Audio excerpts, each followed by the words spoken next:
But I think there's many of God's people that are in the same boat today. Can you share with him today? Can you share with him what he was going to do? Because he's going to take you with him, so you might as well know. So it says here,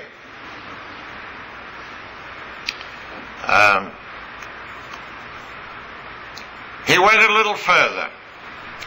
Verse 38, it says, "My soul is exceeding sorrowful, even unto death. Tarry here and watch with me." That was the last three of the disciples he left there. And he went a little further again, and fell on his face and prayed, saying, "O my Father, if it be possible, let this cup pass from me." He knew why he was on the earth. He knew what was the Father's will for him. I believe at the age of 12, he knew what he was there for. He said, "I'm here about my Father's business." And his Father's business involved what he was now facing. So it says here, he fell on his face and said, "O Father, if it be possible, let this cup pass from me." In those days, to fulfill a covenant, or to make a covenant, it simply meant to drink out of the same cup. I happened to be brought up in a religious group which, when they had communion, which was every Sunday, we used one cup. And that principle stayed with me. It was one cup and one loaf. So the cup, of course, in years after I was young, because everything changed. Why? Because the health authority said, you can't, you churches, you can't do that. I mean, everybody, well, say somebody out there's got AIDS and, you're going to drink from the same bowl as them. I mean, you're going to end up with all the diseases in the world. You can't do that. I want to tell you that all the time that I was back in that group and I drank out of that one cup, I never ever got sick from whatever somebody else had. You see? But we got these crazy ideas. But anyway, you see, there's a principle here. One cup, because there was a unity between the people of God that would drink from that cup. Because in that cup was the Father's will. The Father's will. And so Jesus Christ, he's saying, "Father, if it's possible, let this cup pass from me." Why? Because he knew.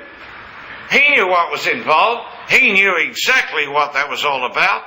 He knew what he would have to do. And he said, "Father, if it's possible, is there not somebody else that can do this?" And the Father said, "I'm sorry, son, but you're the only one. You're the only one." This is the man in the Garden of Eden who said to his wife, or to the woman, Eve, "Okay, I'm going to eat this fruit with you." With his eyes wide open, not being deceived in any way, he took that fruit and he ate it. Religion says this is the original sin that has condemned all of mankind to the judgment of God. I want to tell you, Adam never sinned. And I have the backing of the Apostle Paul, but I didn't need that. Because I know that Adam did not eat that fruit in a sense of rebellion against God. There was no rebellion in his heart toward God or to what God had demanded of him. Why did he eat that fruit? He ate that fruit, and you better be thankful that he did, because if he had not done that, there would not have been redemption. There would never have been redemption. For there had to be an atonement. That's why, you see, Jesus Christ did not just simply die at Calvary. If you think that was the only time he died, you're wrong. Because the Bible tells me in the 13th chapter of Revelation that the Lamb was slain from the foundation of the world. Now, the word foundation, of course, is a translation that was utterly wrong, because they didn't understand. The translators didn't have any spiritual nous, so they just put the word foundation. The Greek word katabole means the casting down. What was the casting down? That was when Adam took the fruit of the tree, or Eve took the fruit of the tree. That's when the Lamb was slain. And then, I look and I see that in Revelation it says, and here's the Lamb in the midst of the throne, as it had been freshly slain. I want to tell you, every one of you people here have slain the Lamb. Every one of you. He didn't just die on Calvary. He died when anybody violated the character of God, they slew the Lamb. Man, woman, boy or girl, it didn't make any difference. If you violate the character of God, you slay the Lamb. He's been slain millions of times. And everybody is guilty. You know, there's a segment of the religious world that just puts it back on the Jews. That's why they can kill the Jews. Why? Because they killed Jesus. You see? And I want to tell you, it was not the Jews that killed Jesus, but it was you and me as well. They were just one group. We also are to blame. We violated the character of God. We required that blood to be shed. But this is what we're going to talk about. So the Father says, Son, I'm sorry, but there's nobody else. And so, this is what he says. He cometh to his disciples and he found them asleep. So they weren't any encouragement to him. They weren't going to help him at all.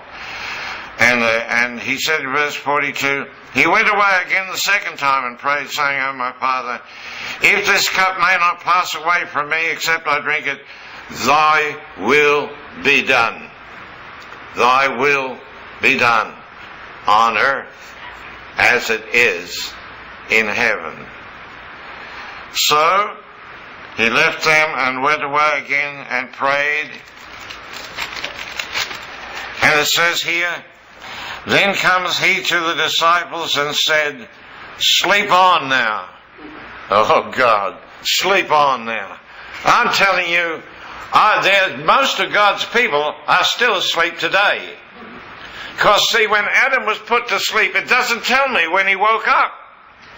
It doesn't tell you in Genesis that he woke up then.